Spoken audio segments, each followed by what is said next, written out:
डकी भाई और तलहा रिव्यूज का जो पॉडकास्ट आ रहा है वो मेरी डकी के साथ 7 साल की दोस्ती का मुझे फल मिला है।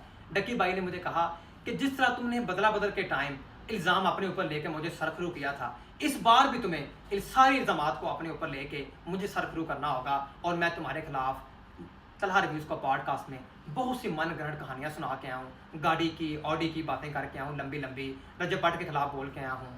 बहुत तुम्हें मैंने रगड़ा।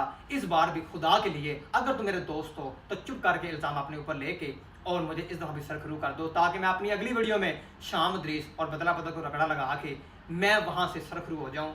क्योंकि 1% चांस है कि मैं टेबल टर्न कर पाऊँ। अगर टेबल टर्न ना हुए तो मैं कभी वो सोशल मीडिया पर वापस नहीं आ पाऊँगा।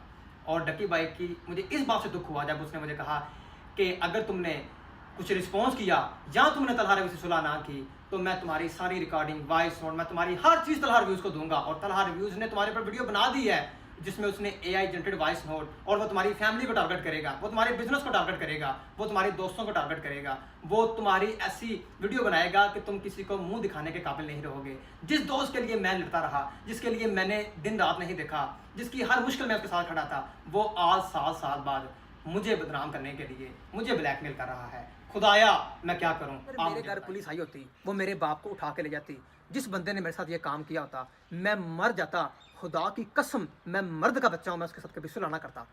ये वही तलहा रिव्यू जिसने अपने मुंह के ऊपर अपने बाप की कसम उठा के कहा कि मैं इन लोगों के साथ सुलह नहीं करूंगा, और वही बंदा डक्की के पास बैठ के उसने पॉडकास्ट किया। उसने ये साबित किया कि वो एक मर्द नहीं, और वो असली भी नहीं और नस्ली भी नहीं, क्योंकि जो असली मर्द और नस्ली होते हैं ना वो इस तरह की हरकत कभी नहीं करते। अब आपके सामने मेरी पुरानी वीडियो जिसमें मैंने कहा था कि इसने अदारों के ऊपर झूठा इल्ज़ाम लगाया है कि मेरे बाप के साथ टॉर्चर किया गया है, ये किया गया है। मेरी CCPO साहब और राजीव पंजाब साहब से रिक्वेस्ट है कि क्या इस तरह के साइबर स्टॉकर्स और ब्लैकमेलर लोगों को हम इस तरह स्पेयर करेंगे? क्या हम इनके खिलाफ कानूनी कार्रवाई नहीं करेंगे कि जो इस तरह के इल्ज़ाम लगा के 2 दिन बाद लोगों से सुलह कर लेते हैं और अपना ज़मीर बेच देते हैं?